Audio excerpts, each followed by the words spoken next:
Hi అండి, అందరూ బాగున్నారా? మేమైతే ప్రజెంట్ అయితే ఓకే అండి. మా పాప కూడా ఓకేనండి. యాక్చువల్లీ చాలామంది మా పాపకు వచ్చిన ప్రాబ్లం గురించి చాలామంది అడిగారు. యాక్చువల్లీ నేనైతే షార్ట్స్లో పెట్టాను, మ్యాటర్ అయితే అంత క్లియర్గా చెప్పలేదు. ఎందుకంటే నేను లాంగ్ వీడియోస్ చేసే పెద్ద ఉద్దేశం నాకు ఉండదు కాబట్టి నేను అంతగా ఏమీ చెప్పలేదు. అలాగని డీటెయిల్స్ అడుగుతున్నారు దాని గురించి, హెల్త్ ఇష్యూస్ ఎలాగొచ్చింది, ఎలా రికవర్ అయిందని. బట్ అది షార్ట్స్లో చెప్దాం అనుకుంటే ఆ షార్ట్స్లో చెప్పలేం, ఎందుకంటే షార్ట్స్ లెంత్ చిన్నగా ఉంటాయి కదని. అందుకని ఒక లాంగ్ వీడియో అయితే చేస్తున్నా. బట్ కొంచెం కొందరికి ఇన్ఫర్మేషన్గా ఉంటుంది ఏంటి ఇవన్నీ కొంచెం అడిగారు, చాలామంది అడిగారు, చూశాను కామెంట్స్, అందుకోసమే చెప్తున్నా. యాక్చువల్ అసలు ఇష్యూ ఎలా స్టార్ట్ అయింది ఏంటి ఇవన్నీ అయితే ఈ వీడియోల గురించి అయితే మాట్లాడుకుందాం మనం. యాక్చువల్లీ ఇది 15వ తారీఖు నాడు ఇష్యూ అయితే వచ్చిందండి. తనకి కొంచెం స్టమక్ పెయిన్ అనిపించింది, ప్లస్ కొంచెం దురదలాగా వచ్చాయండి. రెగ్యులర్గా దురదలు వచ్చేటప్పుడు గోక్కునేటప్పుడు మనకి చిన్న చిన్న కాయల్లాగా వస్తుంటాయి కదా, లైట్గా బొడుపుల్లాగా అలా వచ్చింది. అయితే ఇది ఇచ్చింగే కదా నార్మల్ అనుకున్నాం, స్టమక్ పెయిన్ అన్నది ఓకే అనుకున్నాను. నెక్స్ట్ 16వ తారీఖు నాడు నేను సిరప్ కూడా తెచ్చాను, ఎందుకంటే అప్పుడు 11 టైం అయింది, నేను ఏం తేవాలంటే అవ్వలేదంటే 16వ తారీఖు నాడు సిరప్ కూడా తెచ్చుకొచ్చి, అంటే రెగ్యులర్ స్టమక్ పెయిన్ తనకు అప్పుడప్పుడు వస్తుంటుంది. అయితే 16వ తారీఖు నాడు నేను సిరప్ తీసుకొచ్చి వేశాను, తాగింది, ప్లస్ కొంచెం అయితే రెస్ట్ అయితే తీసుకుంది. ఇంట్లో ఆ రోజు సండే కాబట్టి పడుకునే ఉంది.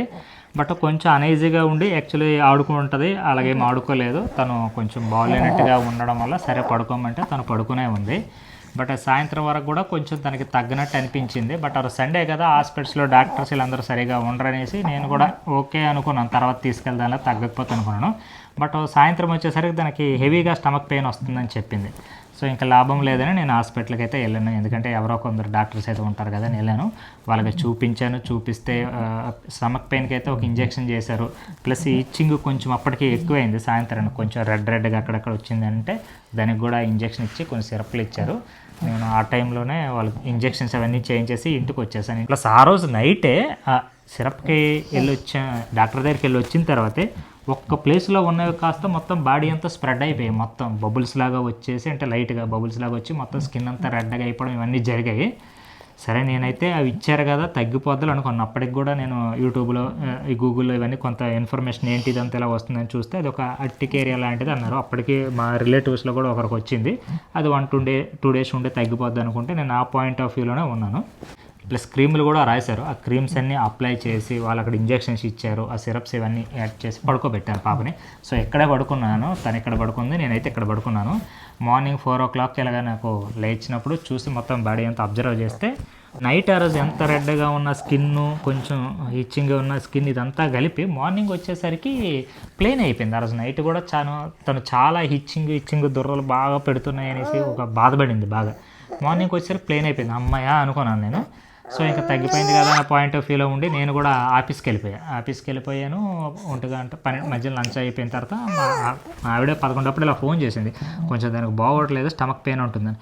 సరే నేను అప్పుడే పనిచేసి వస్తాను అని చెప్తే మా సార్ని అడిగి నేను హాస్పిటల్కి తీసుకెళ్ళాలి సార్ మా పాప అనేసి నేను 1 గంట కూడా బయలుదేరి వచ్చేసాను. వచ్చేస్తే ఇంకా నేను ఆ పైకి కూడా రాలేదు, కిందే ఉన్నాను. పాపని కింద పంపించమని చెప్పాను, ఎందుకంటే లేట్ అవుద్ది కదా, మళ్ళీ డాక్టర్స్ అందరూ వెళ్ళిపోతారు 2 o'clock అంటే.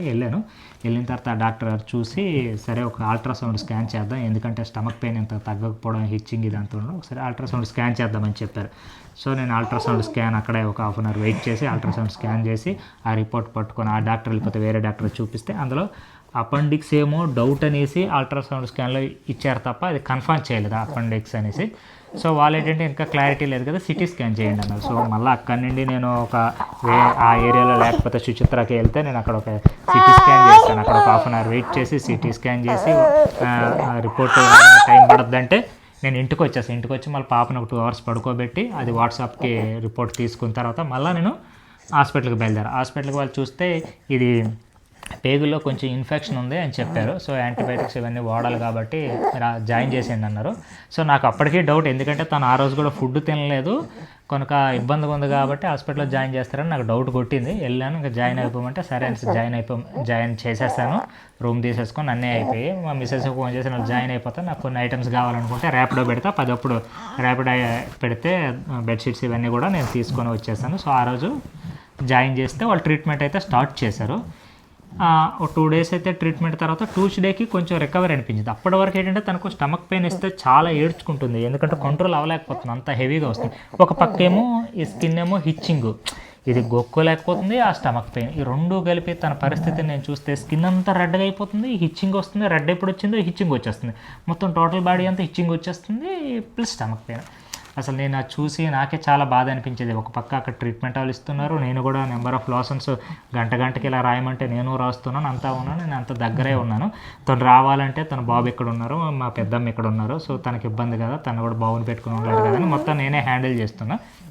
మా మిస్సెస్ నెక్స్ట్ డే ఇలా వచ్చి ఇలా ఆల్టర్నేట్ రావడం అయితే జరిగింది.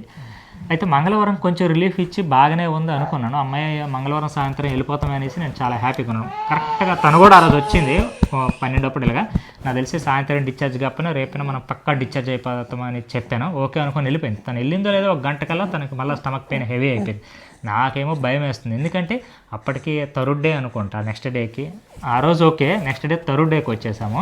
హాస్పిటల్లో థర్డ్ డే వచ్చాము, ట్రీట్మెంట్ చేయిస్తున్నాము, అదేమో తగ్గట్లేదు, మళ్ళీ రిపీట్ అయిపోతుంది. పాప పరిస్థితిని చూస్తే బాధగా ఉంది, తను సరిగా తినట్లేదు, ఏంటని అప్పటికి వాళ్ళు blood test, ultrasound scan, CT scan ఇవన్నీ చేసరికి ఇవన్నీ కూడా మన సంజయ్ శ్రీకాంత్ వాళ్ళకి ఆయనకైతే పంపించాను, ఎవరైనా ఉంటే ఒకసారి రిఫర్ చేయించి రిపోర్ట్స్ ఇలా ట్రీట్మెంట్ ఇస్తున్నారు ఏంటంటే వాళ్ళు కూడా చూశారు, పేగులో ఇన్ఫెక్షన్ ఉంది, తగ్గిపోద్ది, పెద్ద ప్రాబ్లం అయితే ఏమీ లేదని చెప్పారు. బట్ ఇక్కడైతే రిజల్ట్ రావడం లేదు, తగ్గట్లేదు.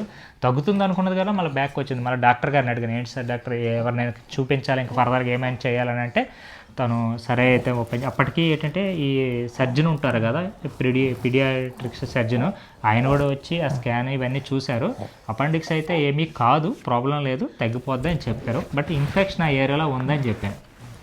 నాకు వెన్స్డేకి అయితే కంట్రోల్ అవ్వలేదు, పాప పరిస్థితిని చూస్తే చాలా దారుణంగా ఉంది, నాకేం చేయాలో అర్థం కాలేదు. డాక్టర్కి అయితే సరేలే, నాకు తెలిసిన వేరే హాస్పిటల్ ఉంది, నేను అక్కడ రిఫర్ చేస్తాను, మీరు వెళ్ళండి, పక్క క్యూర్ అవుద్దంటే నేను ఇక్కడ డిశ్చార్జ్ తీసుకుని మళ్ళీ ఆ టైంలోనే మళ్ళీ వెంటనే ఆటో పట్టుకుని నేను బంజారా హిల్స్ వెళ్ళిపోయాను. Banjara hills little star hospital ఏదో ఉంది, అక్కడికి వెళ్ళిపోయి అక్కడ వెంటనే జాయిన్ చేస్తే వాళ్ళు వెంటనే ఎమర్జెన్సీ వార్డులో తీసుకుని మళ్ళీ అప్పటికే ఈ పాపకి కెనాల్ ఏదంటారు కదా పెడితే అది 3 times అయిపోయింది. అక్కడ అది 3rd time 4th time మళ్ళీ రీప్లేస్ అవ్వాల్సి వచ్చింది, ఎందుకంటే కంటిన్యూస్గా ఫ్లూయిడ్స్ అనేవి ఎక్కుతూనే ఉన్నాయి. ఈ హాస్పిటల్లో కూడా 3 days ట్రీట్మెంట్ అయితే బాగానే చేశారు, బట్ అది కంట్రోల్ కాలేదు. ఎంత ట్రీట్మెంట్ చేయాలో అంతకంటే ఎక్కువ ట్రీట్మెంటే చేశారు, ఎక్కువ డోసెసే ఇచ్చారు, బట్ కంట్రోల్ కాలేదు. బట్ అక్కడికి వెళ్ళిన తర్వాత అలా మ్యాచెస్ మళ్ళీ సిటీ స్కాన్ కావాలన్నారు, మళ్ళీ బ్లడ్ రిపోర్ట్స్ కావాలన్నారు అక్కడ. సో మళ్ళీ నేను వేరే దగ్గరికి వెళ్ళి అక్కడ సిటీ స్కాన్ చేయించేసి మళ్ళీ బ్లడ్ రిపోర్ట్స్ ఇలా చేసి మళ్ళీ ఆ రోజు మళ్ళీ జాయిన్ చేసేసాను. సో అక్కడ ఒక 2 days తర్వాత కొంచెం స్టమక్ పెయిన్ అనేది కంట్రోల్ అయింది. కంట్రోల్ అయితే ఓకే రాలేదు అనుకున్నా, బట్ ఆ స్టమక్ పెయిన్ తర్వాత కూడా ఒక 3 days వాళ్ళు ఫుడ్ ఏం పెట్టనివ్వలేదు, ఓన్లీ లిక్విడ్స్ ఇవ్వండి, ఫుడ్ అయితే ఏం ప్రిపేర్ చేయకండి, ఎందుకంటే రైట్ సైడ్ పేగులో ఉన్నదంతా మొత్తం ఇన్ఫెక్ట్స్ అయ్యి అక్కడ వాటర్ ఫామ్ అయ్యిందని చెప్పారు. మొత్తం పేగు లోపల ఇన్సైడ్ పొర కొంచెం డ్యామేజ్ అయ్యి వాటర్ ఫామ్ అవ్వడం వల్ల అందుకే స్టమక్ పెయిన్ వస్తుంది. అలాగ అవ్వడం వల్ల ఈ స్కిన్ మీద కూడా ఇది తగ్గడం లేదు, ఫస్ట్ అది తగ్గితే ఇది తగ్గుద్ది అని చెప్పారు. అలాగో 3 days నేను ఇవ్వలేదు, రికవర్ అయింది. నెక్స్ట్ 5th day ఎప్పుడో అనుకుంటా కొంచెం స్కిన్ అలర్జీ కూడా మొత్తం బాడీ అంతా లేకుండా అక్కడక్కడ కనిపించడం, అక్కడక్కడ రావడం పోవడం జరుగుతుండేది. వచ్చినప్పుడు ప్రతిసారి అలా హిచ్చింగ్ అయితే ఉండేది బాగా. అలా 5th dayకి రెడ్యూస్ అయింది. మళ్ళీ ఈలోపు అక్కడ కూడా ఒక పీడియాట్రిక్ సర్జన్ వచ్చారు, అక్కడ కూడా ఒక డెర్మటాలజిస్ట్ వచ్చారు, వాళ్ళు కూడా రివ్యూ చేశారు, అక్కడ కూడా 2 డాక్టర్లు రివ్యూ చేశారు, ఇక్కడ కూడా ఒక 2 డాక్టర్లు రివ్యూ చేశారు. తర్వాత వేరే దగ్గరికి ఇంకో డెర్మటాలజిస్ట్ దగ్గరికి వెళ్ళమంటే నేనే పాపని తీసుకున్న తర్వాత వెళ్ళడం జరిగింది. అక్కడ ఇంకొక రెహమాలజిస్ట్ ఏదో సంథింగ్ ఉన్నారు, వాళ్ళు కూడా కలవడం జరిగింది. సో ఫైనల్గా ఎంత ఫస్ట్ ఏంటంటే వాళ్ళకి ఎందుకు వచ్చింది అనేది కూడా అంత గెస్ట్ చేయలేకపోయారు. అంటే ఇది నెంబర్ ఆఫ్ కాసెస్ వల్ల ఈ అర్టికేరియా అనేది వస్తుందంట. ఒకటి ఫుడ్ ఎలా రావచ్చంట, అట్మాస్ఫియర్ చేంజ్ చేయడం రావచ్చు, వాటరు, ఎయిర్, నెక్స్ట్ పెట్స్తో ఇంట్రాక్షన్ ఉన్న, ఏవైనా కరిచినా, సో ఇలా చాలా కేసెస్, కొత్త బట్టలు వేసిన చాలా కేసెస్లో కూడా ఈ అర్టికేరియా అనేది వస్తుందట. ఇక్కడ మాకు మెయిన్ ప్రాబ్లం ఏంటంటే అర్టికేరియాతో సహా స్టమక్ ఇన్ఫెక్షన్ అయింది, అది మెయిన్ ప్రాబ్లం, మేజర్ అయిపోయింది. ఏదో ఒకటైతే హ్యాండిల్ చేసామన్నా, 2 అయిపోవడం వల్ల హ్యాండిల్ చేయలేకపోయాం. సో ఏంటంటే వాళ్ళ థింకింగ్ ఏంటంటే స్టార్టింగ్ డే ఒక మోషను, 2 లూజ్ టూల్స్ ఇవన్నీ అయ్యాయి, మ్యాక్సిమం ఇది ఫుడ్ ఇన్ఫెక్షన్ అనే అనుకుంటున్నాం అనేది వాళ్ళు ఒక వచ్చారు కొలుక్కొని రావడం ఏంటంటే ఇది ఫుడ్ ఇన్ఫెక్షన్ అయ్యే ఉంటుంది అనేసి వాళ్ళు మ్యాక్సిమం అయితే వచ్చారు. మరి దేనివల్ల వచ్చింది అనేది అంత ఎగ్జాక్ట్లీ అయితే తెలియదు, బట్ ఫుడ్ ఇన్ఫెక్షన్ అనేది ఫైనల్గా వాళ్ళు డిసైడ్ చేసింది కనుక ఫుడ్ ఇన్ఫెక్షన్ ఉండదు కాబట్టి కొంచెం ఫుడ్ అనేది అయితే కంట్రోల్ చేయండి అని చెప్పారు. సో డిశ్చార్జ్ అయినండి కూడా ఈ రోజు వరకు కూడా ఫుడ్ కంట్రోల్ పెట్టాం. రోజు కూడా తనని బ్రెయిన్ వాష్ చేస్తూనే ఉన్నా, అవి వద్దమ్మా, ఇవి వద్దమ్మా, ఇవి చేయాలమ్మా, అవి చేయాలమ్మా, ఇలాగని కంప్లీట్గా తన ఫుడ్ ప్యాటర్న్ అయితే మార్చాం, మేము కూడా కంట్రోల్ అయ్యాం, తను కూడా కంట్రోల్ చేస్తాం. ఎందుకంటే వాళ్ళు చెప్పేది ఇది రిపీట్ అయ్యే చాయిస్ ఉంటుందని వాళ్ళు చెప్తున్నారు. చాలామంది కూడా కామెంట్లు చేశారు, మా బాబుకి వచ్చింది, మాకు వచ్చింది, పెద్దవాళ్ళకి వస్తుంది, ఇవన్నీ వస్తుంది, మళ్ళీ వస్తుంది, ఏం చేయాలి, 30 days ఉంటుంది, 40 days ఉంటుంది, ఇలా అయినా చాలామంది కామెంట్. మెయిన్ ఏంటంటే ఒక్కసారి వచ్చిన తర్వాత మళ్ళీ రిపీట్ అయ్యే చాయిస్ ఉంటుంది. ఆ రిపీట్ అవ్వకుండా ఉండాలంటే మనం ఫస్ట్ ఈ ఫుడ్ కంట్రోల్ అంటే ఏది పడట్లేదు అని అబ్జర్వ్ చేసి దాన్ని మనం 100% కంట్రోల్ చేయాలి. అలాగే కొంచెం మెడిసిన్స్ ఏమైనా ఉంటే వాడాల్సిన ఉంటే వాడాలి. సో ఆ కేసులో జాగ్రత్తగా ఉంటేనే అది రాదు, లేదంటే మళ్ళీ వచ్చే చాయిస్ అయితే ఉంది. సో నేను మళ్ళీ రాకూడదనే ఉద్దేశంతోనే ఉన్నాను. ప్లస్ నేను వీడియో పెట్టడం కూడా బాగోలేదని 5th day రోజు పెట్టాను, స్టార్టింగ్ డే రోజు కూడా పెట్టలేదు. 5th ఎప్పటికీ తగ్గకపోతే నాకు ఏం చేయాలో అర్థం కావడం లేదు. ఏంటి మా పాపకి ఏమైంది సరేలనేసి నాకు ఏం చేయాలో అర్థం కాక ఒక వీడియో అప్పుడు 5th day రోజు నేను వీడియో పెట్టాను. ఆ రోజే మీరు అందరూ చూశారు. సో ఫైనల్ చాలామంది అయితే నిజం చెప్పాలంటే కామెంట్లు చేసి పాపకి తగ్గిపోవాలని మేము ఒక మంచి మనసుతో చాలామంది కామెంట్లు చేసి చాలామంది కోరుకున్నారు. నిజంగా మీ అందరూ మంచి మనసు వల్ల, మీ యొక్క ప్రార్థనల వల్ల, మీరు మొక్కడం వల్ల, మేము మొక్కడం వల్ల నిజంగా మా పాపకి అయితే ఈరోజు తగ్గింది. నాకు కూడా పెద్దగా అంటే మా మిస్సెస్ అయితే రోజు ఉదయం 2 పూటలు కూడా దీపం పెడుతుంది, తన పూజలు అయితే చేస్తూ ఉంటుంది. నాకైతే అంత తక్కువ. నేను కూడా మా పాపకి జాయిన్ అయిన తర్వాత కూడా ఆ రోజు కూడా నేను ఎప్పుడు కూడా 2-3 రోజులు కూడా నేను కూడా దేవుడా తగ్గించని మొక్కింది లేదు. మళ్ళీ మా మిస్సెస్ 4th day రోజు ఇప్పుడు నేను 2 హాస్పిటల్ ఉండేటప్పుడు కనీసం దేవుడు మొక్కావా అని నన్ను తిట్టింది. నేను మొక్కలేదు అని అంటే ఇప్పుడైనా మొక్కు అని చెప్పింది. సో నేను మళ్ళీ వెంటనే కాలు కొడుక్కొని వచ్చి హాస్పిటల్లోనే దేవుడు మొక్కున్నాను. నాకు ఎంత ఇష్టమైన శివయ్యకి అయితే మొక్కున్నాను, మా పాపకి తగ్గించాయా అనేసి. సో నీకు తగ్గాక నేను శ్రీశైలం వస్తానని కూడా మొక్కుకున్నాను. అలాగే ఒక రుద్రాభిషేకం కూడా చేస్తానని అయితే మొక్కుకున్నాను. అక్కడ చేస్తాను, వేరే దగ్గర చేస్తానని కాదు, ఎక్కడైనా చేస్తానని అయితే నేను మొక్కుకున్నాను. సో ఆ విధంగా అయితే అయ్యింది. నిజంగా నేనైతే చాలా తనైతే ఇక్కడ ఉండిపోయేది, నేనైతే అక్కడ ఉండిపోయాను. ఇక్కడున్న బాబుతో ఆయన పాపం చాలా పడ్డాడు, తనతోని నేను ఒక్కడే ఉన్నా. తను పడింది తను చూడలేకపోయేదాన్ని, నేను వెళ్ళేదాన్ని, బాబుతో ఉండలేకపోయేదాన్ని. అసలు ఏం జరుగుతుంది, ఏం జరుగుద్దో కూడా తెలియదు. చాలా భయం వేసింది. డాక్టర్లను అడిగితే వాళ్ళేం నాకు అంటే ట్రీట్మెంట్ ఓకేనమ్మా, ఓకే. ప్రజెంట్ అయితే పాప నార్మల్ స్టేజ్కి అయితే వచ్చింది. మేము 25th అయితే డిశ్చార్జ్ అయ్యాం. అంటే 15th ఇష్యూ వచ్చింది, మేము డిశ్చార్జ్ అయింది 25th. అంటే 11 days ప్రాసెస్లో నేను 10 days హాస్పిటల్లో 2 హాస్పిటల్లో ఉన్నాను. శ్రీకాంత్తో నేను రెగ్యులర్గా ప్రతి రిపోర్ట్స్ అంటే ఇక్కడ చాలా రిపోర్ట్స్ అయితే ఇచ్చారండి. ఏంటంటే ఏఎన్ఏ ప్రొఫైల్ అంట, ఏఎన్సీఏ ప్రొఫైల్ అంట, ఏఎన్సీసీ ప్రొఫైల్ అంట, C1-1H ప్రొఫైల్ అంట, ఇవన్నీ కూడా చాలా టెస్టులు అయితే ఎన్ని టెస్టులు చేశారో నాకే తెలీదు. అన్ని రకాల టెస్టులు చేశారు. చేసినాయి అన్నింటిలో కూడా నెగిటివ్. ఏంటనేది నెగిటివ్. ఎందుకంటే ఇక్కడ తగ్గలేదు. ఎప్పుడో 3 days తర్వాత ఆయనకి డౌట్ వచ్చింది, ఇది అర్టికేరియానా లేదా నెక్స్ట్ ఇంకేవో ఉన్నాయంట. అవి చెప్పారు, HSP అని ఒకటి చెప్పారు, నెక్స్ట్ వెస్కులేట్ ఏదో చెప్పారు. నాకంత ఆ వర్డ్స్ అవి తెలియవు. ఇవి నెక్స్ట్ పాసిబిలిటీస్ అవి అవ్వచ్చు, దీనికి లొంగట్లేదు, మనం ట్రీట్మెంట్ ఇచ్చినా అవి ఉంటాయేమో నాకు డౌట్గా ఉంది అన్నారు. అన్ని టెస్టులు చేసాం, అలాగ ఉంటాయని. ప్రతిదీ కూడా నెగిటివ్. ఎన్ని బ్లడ్ రిపోర్ట్స్ అన్నీ 2 times బ్లడ్ టెస్టులు చేసిన అన్నీ నెగిటివ్, యూరిన్లో అన్నీ నెగిటివ్, వాళ్ళు చేసిన అన్ని డౌట్లు ఉన్నవి అన్నీ కూడా నెగిటివ్. 2 సార్లు సిటీ స్కాన్లు చేసాం, 2 సార్లు అల్ట్రాసౌండ్ స్కాన్ చేసాం. అలాగ ఉంది. ప్రజెంట్ ఏంటంటే ఆ స్టమక్ ఎప్పుడైతే లోపల పేగులు ఇన్ఫెక్షన్ తగ్గిందో అప్పుడు తగ్గుముఖం పెట్టింది. అలా ఒక 10 రోజులు మా పాప హాస్పిటల్లో ఉండడం కూడా తనకు కూడా కొంచెం దినిగా అనిపించింది. ఎప్పుడు వెళ్ళిపోదాం డాడీ అని అడిగేది. అయిపోద్దమ్మా, తగ్గితే వెళ్ళిపోదాం, నువ్వు కూడా కొంచెం. ఎందుకంటే తను బాగా హిచ్చింగ్ వల్ల గోక్కున్నది, చాలా ఇబ్బంది పడేది, చాలా తనకు కూడా ఒక దినికి వచ్చేది. నేను కూడా హాస్పిటల్లో 1-2 సార్లు ఏడ్చేసాను. నన్ను చూసి తను కూడా ఏడ్చేసేది. వెళ్ళిపోదాం డాడీ అంటే అలాగే తగ్గిపోతుందమ్మా, రేపు వెళ్ళిపోతాం అలాగ అనుకొని కొంచెం లాక్కొని అలాగా వచ్చాను. అది ఫుడ్ ఇన్ఫెక్షన్ అన్నారు. అలాగని ఈ మధ్యన మేము ఫుడ్ ఏమీ బయట తినేది కూడా ఏమీ లేదు. ఎందుకంటే కార్తీక మాసం కొనకు ఎప్పుడైనా అప్పుడప్పుడు నేను బిర్యానీ గట్టి తెస్తుండేవాడిను బయట. బట్ ఈ కార్తీక మాసం కాబట్టి మేము అసలు బయట ఫుడ్డే తేలేదు. ఎందుకంటే అసలు నాన్ వెజ్ గట్టి ఏం తినేది ఉండదు కాబట్టి బయట ఫుడ్డే తేలేదు. కనుక అలాగని ఎప్పుడైతే ఈ ప్రాబ్లం స్టార్ట్ అయిందో ఆ 1 day కానీ, ఆ 2 day కానీ, ఆ 3 days బ్యాక్ కానీ ఏం కానీ కూడా ఫుడ్ అయితే ఏమీ బయటది కూడా తిన్నది ఏమీ లేదు, అంతా ఏమీ లేదు. బట్ అయితే ప్రాబ్లం అయితే వచ్చింది. అందుకే మాకు కూడా టెన్షన్ అయిపోయింది, ఎందుకు తగ్గట్లేదు, ఫుడ్ ఎలర్జీ అన్నారు, ఏంటి ఏది తినేది కూడా అంత ఏమీ లేదు. డాక్టర్లు మెయిన్గా ఫుడ్స్ ఏవైతే అవాయిడ్ చేయమన్నారంటే మెయిన్ జంక్ ఫుడ్ని అయితే 100% అవాయిడ్ చేయమన్నారు. కలరైజ్డ్ ఫుడ్స్, కలర్ కలిపే ఫుడ్స్ని అయితే 100% కూడా అవాయిడ్ చేయమన్నారు. ఈ ప్యాకేజ్డ్ ఫుడ్స్ ఉంటాయి కదా, అవి కూడా అవాయిడ్ చేయమన్నారు. అంటే కేక్స్ కానీ, చిప్స్ కానీ, నూడిల్స్ కానీ, మంచూరియా కానీ, మెయిన్ చెప్పాలంటే కంప్లీట్గా అవుట్ సైడ్ ఫుడ్ అనేది అవాయిడ్ చేయమన్నారు. 100% అవుట్ సైడ్ ఫుడ్ అవాయిడ్ ఏదైనా సరే ఇంట్లో వండుకోమన్నారు. అది ఫ్రెష్ ఫుడ్స్ వండుకొని చేయమన్నారు. మెయిన్ వెజిటేబుల్స్ ఇలాంటివన్నీ చేయమన్నారు. ప్రజెంట్ అయితే మా పాపకి ఎటువంటి నాన్ వెజ్ కూడా పెట్టొద్దని చెప్పారు. ఎందుకంటే హాస్పిటల్ అనేది చేసేదేముంది, డాక్టర్లే ట్రీట్మెంట్ చేస్తారు, మనం అక్కడ సపోర్ట్గా ఉండాలి కదనేసి అలాగే ఒక్కడనే ఉన్నాను. తను కూడా వస్తానంటే లేదు చూసుకో, బాబు ఉన్నాడు ఇక్కడ, తను ఉండాలి, ప్లస్ పెద్దమ్మ ఒకరు ఉన్నారు కదా, మళ్ళీ వాడిని హాస్పిటల్ పట్టుకుని ఏం తిరుగుతారు అంటే. బట్ తనకి ఇక్కడ నిద్ర పట్టేది కాదు, ప్రతి గంటగా ఫోన్ చేసేది. తను ఇక్కడ ఒక్కదాన్ని ఉండడానికి ఇబ్బందిగా ఉండేది. 10 రోజులు ఇంట్లో ఇంకా అలికిడి అనేది లేకపోయింది. పాప లేదు, నేను లేను, తనకు కూడా ఒక పిచ్చిగా ఉండేది. తను ఒక్కదై ఉండడం, ఒక్కదై పడుకోవడం, ఏంటి అక్కడ పాప ఏమో ఇంకా ఎప్పుడు ఇంకా రికవర్ అవ్వలేదు, ఇంకా 2 హాస్పిటల్ ఏంటి, ఇంక ఇన్ని రోజులు ఏంటి.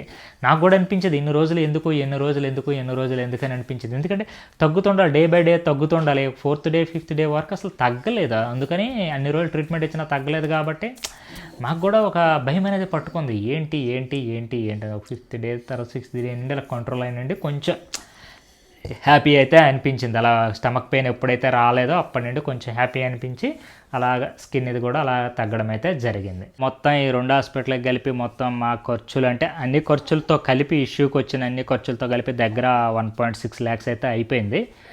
బట్ అంటే ఒక 20,000 వరకు అయితే కొన్ని మెడికల్ ఎక్స్పెన్సెస్ అనేవి ఇన్సూరెన్స్లో కవర్ అవ్వు. మేము 20,000 అంటే అడిషనల్ ఖర్చులు అయిపోయి ఒక 1.1 కవర్ అయింది. అది కూడా నాకు అంత లిమిట్ లేదు. యాక్చువల్లీ మా కంపెనీలో అందరు ఎంప్లాయీస్కి కంపెనీయే ఫ్రీగా మెడికల్ ఇన్సూరెన్స్ అయితే ఇస్తుంది. అలాగా నాకు కూడా ఒక 1.5 lakh ఇన్సూరెన్స్ అయితే వచ్చింది. కాకపోతే మొన్న లాస్ట్ టైం మా మిస్సెస్ డెలివరీ అప్పుడు నేను ఒక 60,000 అనుకుంటా అప్పుడు వాడేశాను. తర్వాత మా బాబుకి కూడా కొంచెం బాగాలేనప్పుడు అప్పుడు కూడా జాయిన్ అయ్యేటప్పుడు ఒక 20,000 ఎంతో వాడేశాను. సో 60 + 20 అంటే 80 అయిపోతే ఇంకా బ్యాలెన్స్ వచ్చి 70 ఎంతో ఉంది.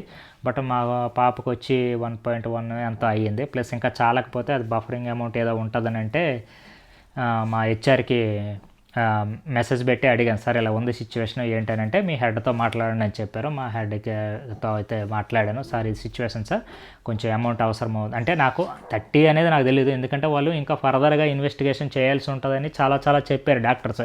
వాళ్ళు చెప్పిన దాని ప్రకారంగా అయితే నేను అనుకోవడం ఏంటంటే ఇంకో 1 lakh ఉన్న లిమిట్ కంటే ఇంకో 1 lakh ఎక్స్ట్రా పడద్దు అనేసి నేను అప్పటికి అనుకున్నాను. ఎందుకంటే వాళ్ళు చెప్పిన సిచ్యువేషన్ అలా ఉంది. సో ఇంకో 1 lakh ఎక్స్ట్రా పడద్దు అనుకుంటే మా హెచ్ఆర్తో మాట్లాడేటప్పుడు మీ హెడ్తో ఒకసారి మాట్లాడాలంటే మేము హెడ్తో మాట్లాడేటప్పుడు మా సార్ కూడా ఓకే నేను మాట్లాడుతాను హెచ్ఆర్ హెడ్తో మా సార్ మాట్లాడేటప్పుడు, సో మళ్ళీ తను వాళ్ళకి చెప్పేటప్పుడు ఇదంతా చేసేటప్పుడు నేను కూడా డాక్యుమెంట్స్ ఇవన్నీ మెయిల్ చేయడం ఇవన్నీ జరిగింది. ఎందుకంటే నా పర్సనల్ మెయిల్తో ఇవన్నీ జరిగితే సార్ అవన్నీ కూడా మా హెడ్ కూడా ముందుగా ఫార్వర్డ్ చేసి హెచ్ఆర్ వాళ్ళు ఆ ఇన్సూరెన్స్ వాళ్ళతో మాట్లాడి అంతా క్లోజ్ చేసి అడిషనల్గా ఎంత షార్టేజ్ అమౌంట్ ఉందో దాన్ని కూడా రిలీజ్ చేశారు. మా కంపెనీకి కూడా థ్యాంక్స్ చెప్పాలి, ఎందుకంటే అందరికీ ఎంప్లాయీస్కి ఇన్సూరెన్స్ అనేది ప్రొవైడ్ చేశారు వాళ్ళ డబ్బులతోనే.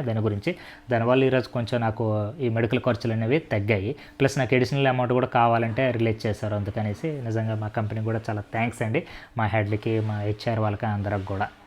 సో ఇదండి ఈ సిచ్యువేషను. ఇంకా మీకు ఏమైనా డౌట్లు ఉంటే నేనే చెప్పగలను. నాకు పెద్ద మెడికల్ కాబట్టి నాకు అంత నాలెడ్జ్ ఏమీ లేదు. సో డాక్టర్లు ఏదైతే చెప్పారో రిపోర్ట్స్ ఏమైతే ఉన్నాయో అది నేను మొత్తం కలిపి నేనైతే మా పాపకి ఏం జరిగింది ఏంటి అనేది మీకైతే నేను చెప్తాను. ఎందుకంటే ఇంత పెద్ద వీడియో కాబట్టి నేను చిన్న షార్ట్స్లోనైతే నేను చెప్పడానికైతే అవడం లేదు.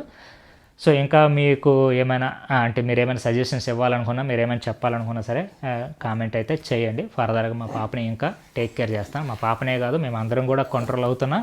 ఎందుకంటే నెక్స్ట్ మా బాబుని కూడా కంట్రోల్ చేయాలి కాబట్టి ఫ్యామిలీ అంతా కంట్రోల్లోకి వస్తున్నాం. అది థ్యాంక్ యూ సో మచ్ అండి. మీ యొక్క ప్రేమ అభిమానులు మాపై ఉన్నందుకు చాలా థ్యాంక్ యూ సో మచ్ అండి.